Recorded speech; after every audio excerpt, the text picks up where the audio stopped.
نحمدہ و نصلی علی رسول کریم اما بعد اعوذ باللہ من الشیطان الرجیم بسم اللہ الرحمن الرحیم۔ السلام علیکم۔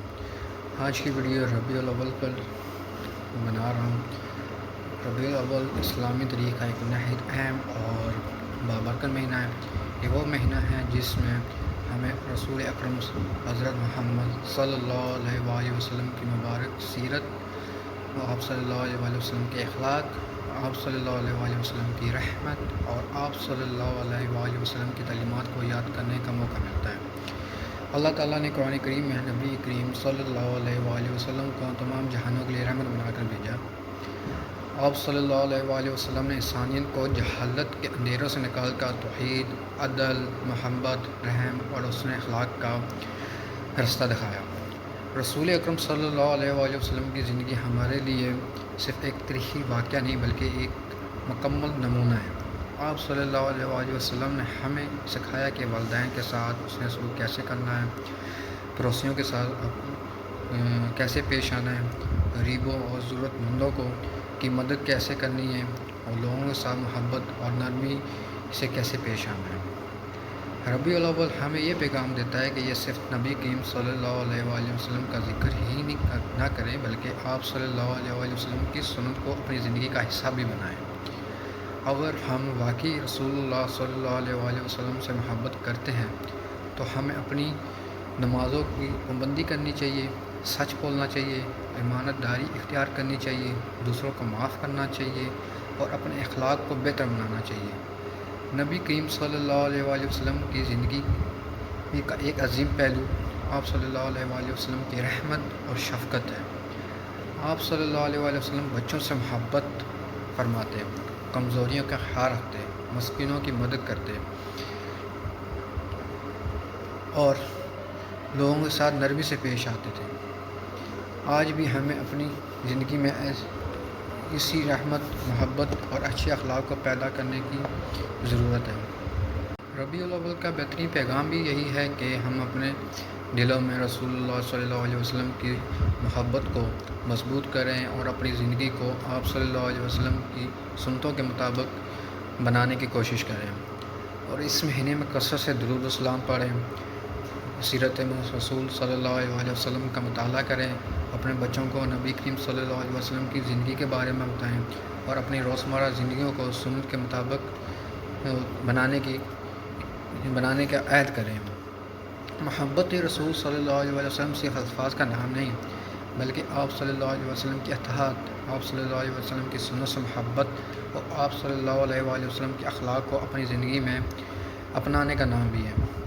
اللہ تعالیٰ ہمیں رسول اللہ صلی اللہ علیہ وسلم کی سچی محبت عطا فرمائے، آپ صلی اللہ علیہ وآلہ وسلم کی سنت پر چلنے کی توفیق عطا فرمائے اور قیامت کے دن ہمیں آپ صلی اللہ علیہ وسلم کی شفاعت نصیب فرمائے۔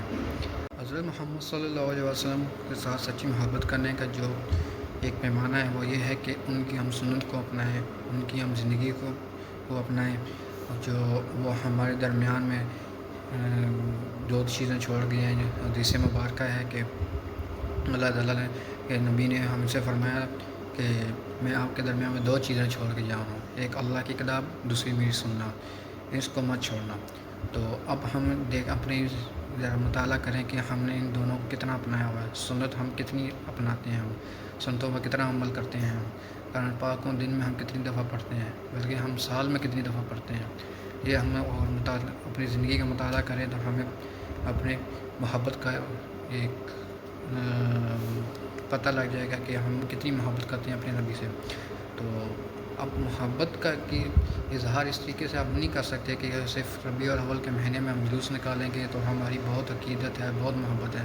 اس میں کوئی شک نہیں ہے کہ ہر مسلمان کے دل میں بہت عقیدت رکھتے ہیں، احترام رکھتے ہیں، محبت کرتے ہیں حضرت محمد صلی اللہ علیہ وسلم کے ساتھ، لیکن صرف اس کا ناپنے کا جو پیمانہ ہے وہ صرف یہ جلوس تو نہیں ہے۔ اب ہم لوگ اندازہ کریں، مطالعہ کریں اپنے زندگی کا، تو ہم سال میں صرف جمعے کی نماز یا عید کی نماز پڑھنے کے لیے ہم مسجد جاتے ہیں، یا کوئی محفل آتا مسجد میں ہو جاتی ہے تو کوئی ناخواں بڑے بڑے آ جاتے ہیں تو ان کی ناخوانی سننے کے لیے ہم تو چلے جاتے ہیں مسجد میں، لیکن اس کے علاوہ ہم اندازہ لگائیں تو مطالعہ کریں تو ہم کتنی دفعہ مسجد میں جاتے ہیں۔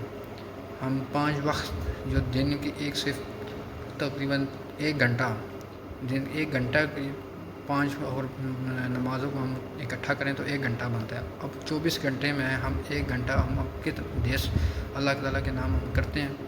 یہی تو سبب تھا جو اللہ تعالیٰ کے نبی نے ہمیں، جس کے جو ساری زندگی تبلیغ کی ہے کہ اللہ تعالیٰ کی طرف آؤ، اللہ تعالیٰ کے احکامات کو اپنائیں اور اس کو زندگی کا حصہ بنائیں۔ تو ہم ان کی زندگی کا تو یہی مقصد تھا، انہیں اب ساری زندگی اسی چیز کی تبلیغ کی ہے کہ اللہ تعالیٰ کی توحید کو اپناؤ، اللہ تعالیٰ کے ساتھ اپنے کنیکشن، اپنے تعلقات، اپنے تعلق کو قائم کرو۔ وہ تعلق کیسے قائم ہوگا؟ نماز کے ذریعے۔ اور نماز کیسے آپ کا تعلق قائم کرے گی اللہ تعالیٰ کے ساتھ؟ جب آپ خشوع اور خضوع کے ساتھ آپ نماز ادا کریں گے، نہ کہ اس جلدی میں کہ میں نماز ادا کروں، سجدہ دوں اور بس چلا جاؤں۔ حدیث مبارکہ ہے نا کہ اللہ تعالیٰ ایسی نمازوں کو قبول بھی نہیں فرماتا جو اللہ کے محبت میں عطا نہ کی ہے، بلکہ آپ صرف اس مقصد کے لیے آئیں کہ بس ہاں یہ میرا ایک فریضہ ہے، میں نے ادا کرنا ہے۔ اس فریضے کو صرف اس عقیدے کے اس ذریعے ہم ادا نہیں کر سکتے کہ ہمیں ایک فریضہ دیا گیا تو ہم نے وہ کرنا ہی کرنا ہے۔ یہ تو ہمارا وہ زندگی کا وہ مقصد ہے کہ صبح ہم اٹھے، ڈیوٹی پہ گئے، ڈیوٹی پہ ہم نے کام کیا کیونکہ یہ ہمارا کام ہے، ہم نے کام کرنا ہے کہ اس کے ذریعے ہمیں پیسے نہیں ملیں گے تو ہم کام نہیں کریں گے۔ تو یہ وہ تو نہیں ہے نا، دین الگ چیز ہے، دنیاوی چیزیں الگ ہیں۔ تو دین کو بھی اب دنیاوی چیزوں کے ساتھ لے کے چلیں گے، دنیاوی چیزوں کی طرح لے کے چلیں گے تو وہ یہ